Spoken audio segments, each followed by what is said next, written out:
mesdames, messieurs, vous allez commencer cette première journée de travail. Donc aujourd'hui, ce qui nous paraît important et intéressant, c'est de dégager des pistes pour amener dans des politiques publiques des éléments très concrets de l'opérationnalité de la construction de ces perspectives économiques. Alors, notre département se caractérise effectivement par des expériences très fortes en matière de développement culturel. La finalité de tout un programme européen autour du développement des métiers dans les spectacles vivants et s'appuyant aussi sur les questions d'égalité hommes-femmes dans ce secteur-là. En tout cas, vous l'avez compris, si André Castelli et moi-même sommes assis ici, c'est pour bien marquer que c'est à l'initiative du département de Vaucluse que se tient ce colloque qui est finalement le fruit de 3 ans de travail. Nous pouvons remercier par la même occasion notre président Claude Lourd qui a accepté de mener cette espèce de pari, c'était pas évident. En tout cas, cette expérience a été si fructueuse que je peux dire que nous sommes fiers d'y avoir participé.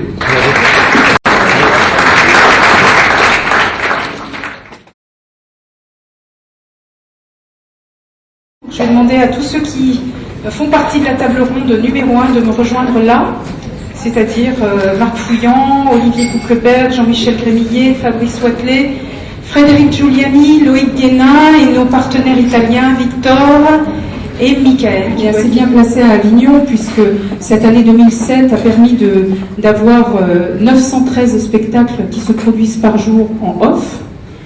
Et je crois qu'au Festival d'Édimbourg, on atteint plus de 2000 spectacles par jour de représentation.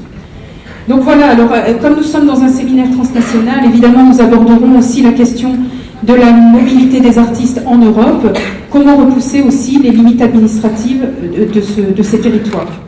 Jean-Michel Grémillet, je dirige la scène nationale à Cavaillon depuis 7 ans. Une des 70 scènes nationales de ce pays, une des 4 de la région PACA et la seule en Vaucluse. On a créé il y a 7 ans, c'était une partie intégrante de mon projet, un processus de diffusion sur le territoire qui s'appelle les Nomades. J'ai dit un processus de diffusion, je préférerais dire un processus de partenariat avec des opérateurs culturels, comme le Phare Luciol a pu l'être, mais principalement avec les élus, notamment les élus très locaux. Quand l'État a choisi de mettre des labels scène nationale dans des petites communes, 25 000 habitants, Cavaillon, c'était une espèce de gageur. Et ne pas avoir su lui donner une aura plus territoriale dès le départ l'a affaibli structurellement pendant toutes ces premières années de fonctionnement. Nous sommes un outil de diffusion. C'est comme ça que l'État a conçu ce label au début des années 90. Donc plus la diffusion sera riche, plus elle sera bien faite, plus l'emploi sera préservé. Et l'emploi culturel, c'est une chose très très vaste. C'est à la fois des emplois, on va dire, permanents, oui, pour que les choses soient simples à comprendre, et puis des emplois qui ne sont pas des emplois permanents, qui sont souvent les emplois des artistes et des techniciens qui les accompagnent, qui accompagnent les maisons pour y réaliser au quotidien ce qui n'est pas justement quotidien, mais ce qui est toujours exceptionnel. Fabrice Wathelet, vous êtes comédien, spécialisé, on va le dire comme ça, en tout cas dans le théâtre de rue. Comment vous situez votre création artistique? Donc nos premiers spectacles ont toujours été des balades. On appelle ça théâtre de rue déambulatoire. Et pour nous, la ville et les villages sont des décors et qu'on utilise au maximum suivant les histoires. Vous avez une société de production derrière qui gère forcément? Non, c'est nos thunes. Nos thunes. Voilà. Nos thunes fait tout. Nos thunes se diffusent, nos thunes écrivent, nos thunes trouvent l'argent, nos thunes, voilà. On va se présenter tout de même, pour qu'on sache d'où c'est qu'on cause. Victor, mon collègue, et moi-même, Rosalie. Oui. Alors, on a tout écouté, nous, hein? On a été obligés. Oui. On ne s'est pas endormi, comme certains. Mais comme vous, on n'a pas tout compris. Ah, mais ça alors? Oh Dieu! C'est pas un incinérateur? Non, on est dans un drôle de territoire. Attends, il faut faire gaffe là parce que ceci est une fiction. Ah oui. toute ressemblance avec des personnes ou des individus, des situations ayant existé est tout à fait probable. Chaque commune a envie, avec ses bénévoles, de faire vivre son territoire et puis peut-être demain d'arriver à créer un développement à partir d'une démarche d'initiative culturelle. Et puis, tout ça a un coût. Et ça, on le fait pendant 3 ans, en essayant vraiment de travailler sur la mobilisation des associations locales. Et pour ça, on s'appuie sur les animateurs culturels de pays, puisque en région Midi-Pyrénées, la région a poussé à ce que les pays développent des politiques culturelles et non seulement des moyens d'intervention, mais aussi des emplois au niveau du maillage du territoire. Donc avec ces animateurs de pays, on crée une dynamique et au bout de 3 ans, on dit c'est fini, on s'en va, on va dans une autre ville. Et là, l'idée c'est de créer une banque. Et de se dire, voilà, on a montré qu'il y avait une économie, la commune localement, voire la communauté commune a participé économiquement, donc il y a eu un petit peu d'argent mobilisé, il y a eu de la mobilisation d'acteurs, comment demain tout ça peut se construire, se poursuivre ou pas, sous quelle forme, avec ou sans nous. En fait, Frédéric Giuliani le rappelait dans son introduction, il est intervenu auprès des publics handicapés à l'Institut médico-éducatif de Saint-Ange sur un projet de production musicale à partir de bruit dont il va qu'il va évoquer là maintenant. Est-ce que, alors là, on se pose plus la question de la compétence de l'artiste, pour le coup, à qui on demande en général d'être créateur, comédien ou bon interprète. Là, on vous demandait, enfin, on faisait appel à des artistes, en l'occurrence toi, musicien, compositeur, mais finalement pour avoir une démarche auprès d'un public qui relevait aussi d'une forme plus d'action sociale. Et est-ce que tu étais préparé à ça? Est-ce que ça n'a pas été Oui, non, les deux étaient totalement liés, puisqu'en fait donc je suis intervenu dans ce milieu-là. Il y avait entre 9 et 12 élèves dans chaque classe. Je dis chaque classe parce que j'avais aussi exercé à la CLIS de Monteux. Il s'agit de rendre en finalité tous ces sons bruitistes musicaux, dans le sens où mon travail étant de faire la synthèse et de composer avec la matière que seuls ont enregistré. Aucun instrument de musique n'était présent, ni aucune directive préalable de composition. Car ce sont les enfants qui devaient me fournir la matière première afin de pouvoir commencer à composer. J'avais aucune note, rien. Un rendu public de fin d'année où tous les ateliers confondus étaient présentés devant parents et amis. Monsieur Pradalé, directeur de l'IME Saint-Ange, Lina Dos Santos, ici présente de la DDM, et Maria Zorbi, des charges de mission, ainsi que les animatrices constamment présentes, entourant le petit moi-même, avons fait une réunion de bilan. Et donc M. Pradalé, qui est le directeur de l'IME Saint-Ange, après avoir écouté le compte-rendu des animatrices, a constaté lui aussi un intérêt évident des enfants. Donc ça s'est super bien passé, vraiment, quoi. Ils ont participé complètement.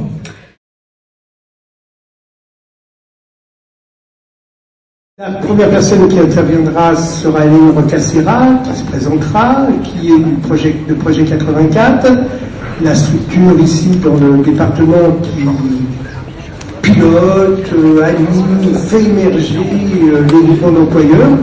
L'action projet, c'est de travailler concrètement sur la mutualisation de l'emploi. Donc effectivement, on va dire que dans l'arsenal des dispositifs qui permettent de mutualiser l'emploi, le groupement d'employeurs, incontestablement, on va dire, c'est le fer de lance. Donc son objet social, c'est très simple, c'est de la mise à disposition de personnel à but non lucratif. Et c'est un objet social qui est unique. Donc un groupement d'employeurs n'a pas d'autre vocation que de partager des salaires très simples. Ce sont des structures qui ont des besoins de main-d'œuvre. Alors quand je dis des structures, je suis volontairement large, ça peut être des entreprises, ça peut être des associations. Depuis peu de temps, ça peut être aussi des collectivités publiques qui décident de se réunir pour se partager des compétences de salariés. Donc je vais passer la parole à Olivier, donc je rappelle Olivier Gosse qui va peut-être présenter d'abord sa structure, Oscar, et puis aussi peut-être un peu les conditions de naissance de ce groupement d'employeurs. Ce que je voudrais simplement, c'est appeler à la vigilance pour les gens qui vont rentrer qui rentrent dans un groupement d'employeurs. Il y a beaucoup de choses auxquelles il faut faire attention pour que ça ne dérive pas, pour que ça donne tout son jus.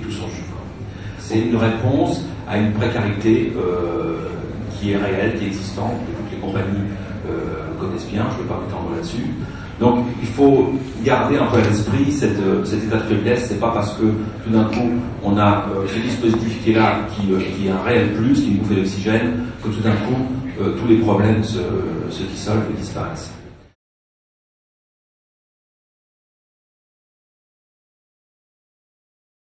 Cette table ronde vient donc clôturer cette initiative de sensibilisation à l'accueil et à l'accompagnement des projets dans le spectacle vivant. Et puis on finira sans doute, on ne finira pas, mais il y a un thème transversal qui est celui de l'égalité des chances hommes-femmes dans le secteur du spectacle vivant. Ça c'est une donnée de l'Europe. Qui finalement n'est pas aussi bien admise qu'on pourrait le penser dans le secteur du spectacle vivant. Un référentiel d'emploi, eh bien, c'est un recueil de critères qui est tenu à la disposition des employeurs pour évaluer l'employabilité d'un salarié. Ce référentiel d'emploi doit lui-même se référer à un référentiel de certification, c'est-à-dire qu'il doit exister un référentiel qui dit à partir de quel moment et à partir de quels critères eh bien, on est employable sur un titre donné, un titre professionnel. Et troisième type de référentiel qui va venir définir ce cadre, alors ça devient un peu plus compliqué, c'est le référentiel de formation, référentiel qui est établi par les organismes de formation. Oui, parce qu'on a mené une concertation en 2006 avec un certain nombre d'artistes du spectacle vivant, à la fois danseurs, enfin chorégraphes, danseurs, comédiens, musiciens, donc différents secteurs en fait du spectacle vivant étaient représentés, et on les a réunis autour de la table à l'Arcade pendant plusieurs sessions où on leur a demandé qu'est-ce que c'est pour vous que ce métier d'artiste et quel lien avec la formation? En partant du principe, et moi c'est là-dessus que je voudrais intervenir, que la formation fait partie inhérente du parcours de l'artiste. C'est pas intellectuel. Vous savez, je pense que c'est vraiment très intéressant. Est-ce que vous pourriez... C'est le parcours de toute ma vie. C'est clair. On a fait un projet Roy. C'est représenté par la Belgique dictatrice. Alors, voilà, on a calibré ça.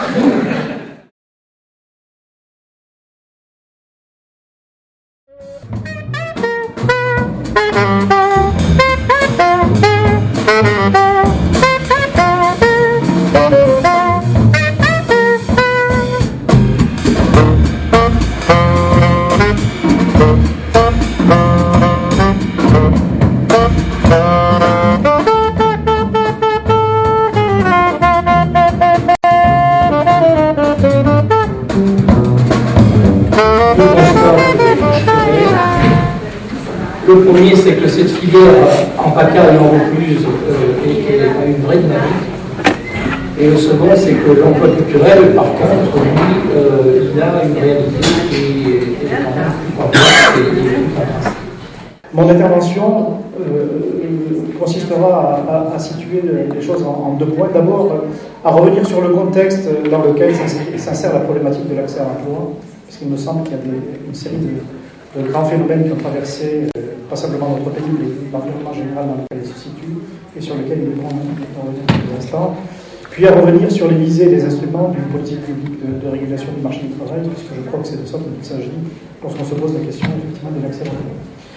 Le programme opérationnel emploi a pour finalité de prévenir et de lutter contre le chômage, ainsi que de développer les ressources humaines et d'encourager l'intégration au marché du travail. C'est qu'on est confronté à ce que j'appellerais une modification radicale des normes de consommation et de production sur lesquelles je pense qu'il est intéressant de s'arrêter quelques instants.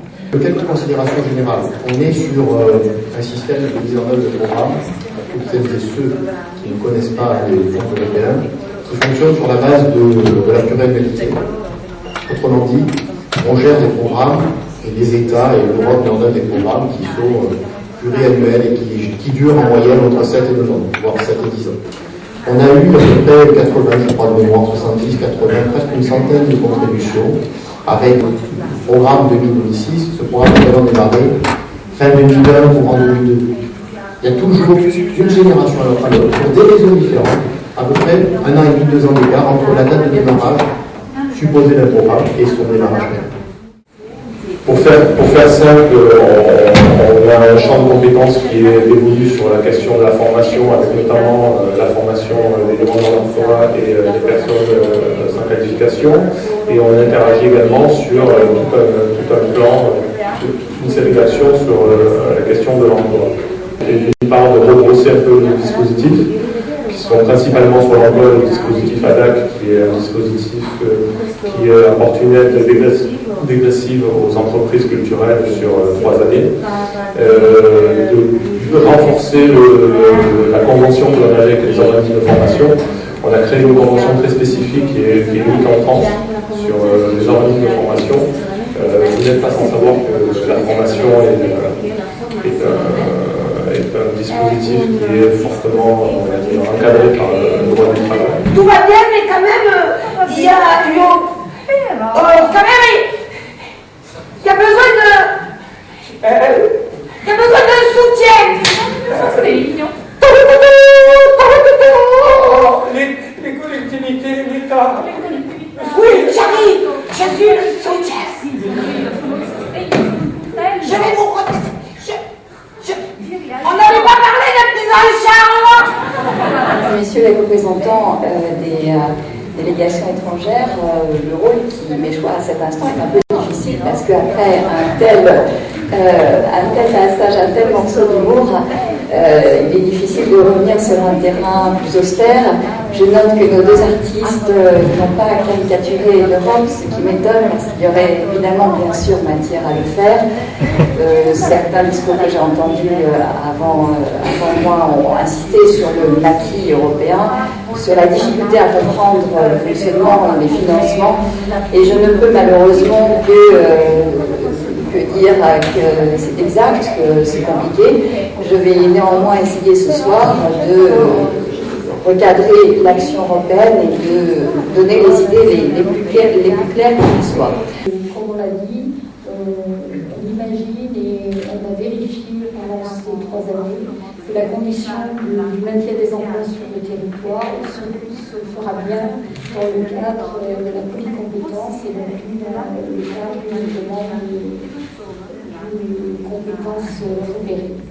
Sur le 3e axe qui était celui donc de l'école, la porte à l'État, qui était l'intégration de la dimension de genre, nous avons particulièrement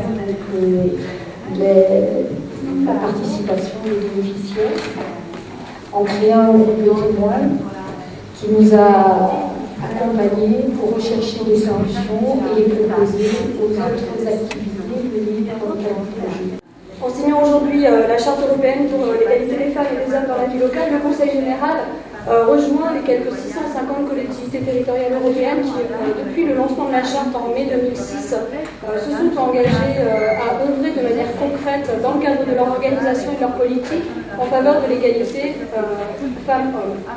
Mon collègue Michel Tamizier de revoir dans cette année 2008 le schéma culturel que nous avions mis en place il y a 5 ans et qui aujourd'hui arrive à son terme d'une première étape et qui doit être revu avec les acteurs, bien entendu. Il n'est pas question de faire... Les élus n'ont pas la science infuse, ne savent pas tout, et surtout sur un domaine culturel où il faut avoir effectivement des partenaires qui connaissent encore mieux le sujet. Donc ce sera en parfaite concertation avec le monde culturel départemental. Ce qui aujourd'hui doit marquer nos départements, nos régions et nos États, c'est d'aller vers une plus grande égalité des chances, une plus grande égalité entre les hommes et les femmes dans ce pays, mais dans tous les pays d'Europe. Donc je suis très heureux ce soir d'engager le département, même si je sais que c'est un défi important à relever, d'engager le département dans cette direction-là. Merci à tous.